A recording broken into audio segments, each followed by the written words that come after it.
Hey there, nerds. Welcome to another Flashback Friday. And as we are in October, we went the horror route. Yes, if you couldn't tell, I was trying to be scary. I know I'm not. I'm just too lovable. Looks aren't everything, my friend. Okay. We just recently together watched Halloween 2. Now, to quickly explain why this is weirdly momentous. Excuse me for not understanding common English. The reason this was big for me and to an extent for my father is that we set up an experiment where we had me watch the first Halloween, nothing in between, and then Halloween 2018 kills and ends. So the moral of the story is, if you have children, experiment with them. It's fascinating. I wanted to try and see what a person new to the Halloween franchise would think of the newest storyline. I obviously was not able to do that because I have grown up with Halloween and love the original sequels. So I had my son watch the original 1978. Which was amazing. Then watch 2018. Which was it was okay. And as they came out, Halloween Kills and Halloween Ends. Also incredible. And for the first time ever, yesterday we watched the original Halloween 2 sequel. I was blown away by the quality of a sequel horror film because I will not be the first to say, and I will, dear God, never be the last to say, Halloween horror films aren't great that are sequels. Excuse me, I almost forgot to add the sequels in. Horror films that are sequels generally tend to fall flat on their face. There are those good ones, but when you compare it to the original and then you take the sequel, it's like... Almost having fully grown up in the era of Halloween and Halloween sequels, it has been one of my favorite franchises because any movie that includes Michael Myers, we all know how I feel about Season of the Witch, has been a fantastic sequel. Halloween 2, to me, is one of the greatest sequels ever made. It's the way incredible. they continue the story, and I, over time, have forgotten what information was released in Halloween and what information was released in Halloween 2, which is one of the reasons why I did not like the 2018 Halloween, because to me, the impetus for Michael Myers going after Laurie Strode is Halloween 2, and then we find out that's his sister. And I think that information was awesome. I think it really added to the original Halloween, and then they sprinkle in Sam Hain and the idea of what Halloween is that carries on to 4 and 5, which I think is fantastic. So when you go to 2018, and all of a sudden you just have Michael Myers going after Laurie Strode, and there is no reason, I hated it. I enjoy that notion because throughout Halloween 2, yes, again, that's not canon to the 2018 trilogy, but there are points at which the Dr. Loomis is talking about Michael, and people are like, you speak of him as if he's an animal rather than man. And it's like, to me, I feel like they took in the 2018 trilogy that concept where it's like, Michael isn't really human. He's primal. He's hunting. And it's like, Laurie Strode is his white whale, the thing that he couldn't kill. And as, well, what, Captain Ahab? Is it Ahab in the... And so, like Captain Ahab, he's going to hunt her till it ends him. And it had one of the, to me, defining moments of Michael Myers, and why I did not like, another reason why I did not like 2018, is Michael Myers has rules, good or bad. He has rules on who he will kill and who he won't kill from the original stream of sequels. And in 2018, James actually pointed out, as I was going to, he goes into a house, takes a knife from an elderly couple, so now he is armed again. In this 2018 version, he does almost the exact same thing, but he kills the people in the house. And I distinctly remember this. He takes like what was it? Like a fluorescent light or something tube.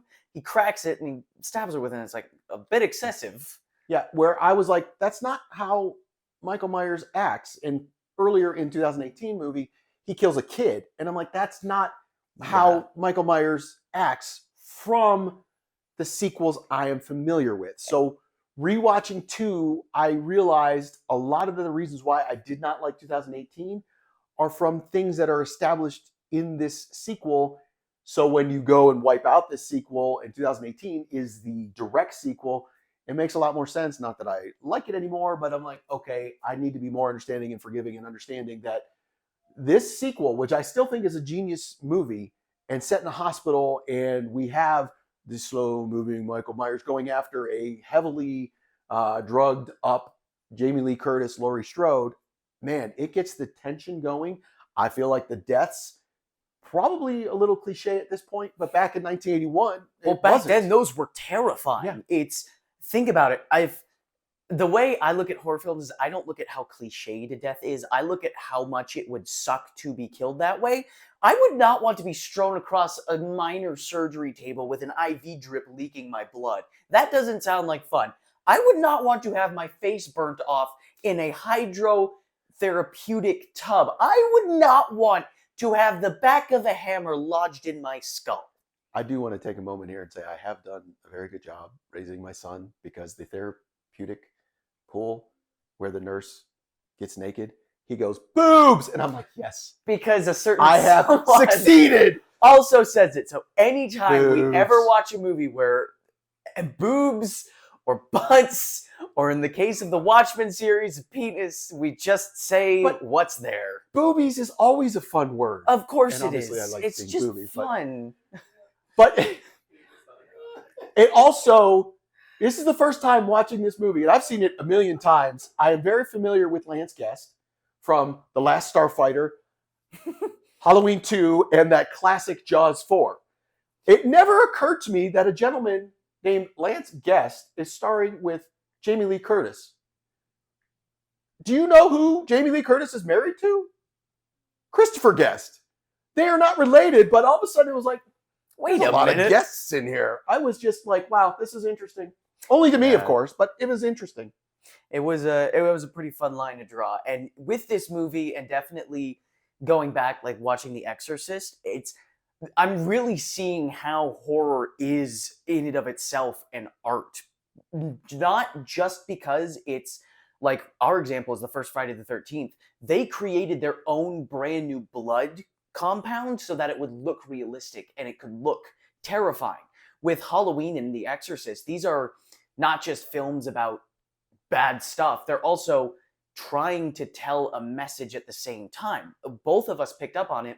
There's a scene where a lot of the townspeople are destroying the Myers house, and we realize that it's like that's what Halloween's 2018 Kills Ends was all trying to really make the full message, is who is the monster. And I find it interesting because it's like that would make Michael Myers a modern day Frankenstein's monster, and that it's like, who's the monster, the killer or the people? I mean, it's less so in Halloween 2, but Well, we saw a lot of innovative filmmaking with camera angles. oh yeah. We saw a lot of security camera angles. They weren't made to be security cameras, but you had a lot of high shots showing Michael Myers coming from somewhere, or Laurie Strode, drug-induced, going somewhere, which were terrifying. And then you would see Laurie Strode looking down a hallway, and you would see this wide shot, but it was fuzzy on the outside as she was drug-induced and not paying Yeah. attention or being able to do what she needed to do because she was on anesthesia. And then other shots where you have Michael like blurred moving in the background as people in the foreground are minding their business. Some of my favorite shots were the really long shots that were consecutive action. Those are a great way to build tension, but when you have heavily sedated Laurie Strode and Michael Myers walking slowly, that's so much tension there, because you don't know if Laurie's going to make it out or not. Because if you've ever been sedated to any extent, you know you're not at your physical best. And what I like from this is James still has no idea where 4 and 5 go, and the fact that we still have twists coming, and he's going to actually see an actor that he's seen in a different movie that we did, Oh dear. Flashback Friday. So Uh-oh. I'll be curious to see what he thinks of that.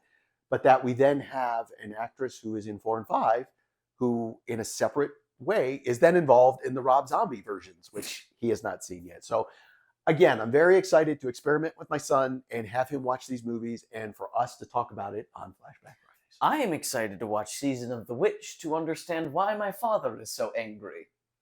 It's not a Halloween movie. No Michael Myers.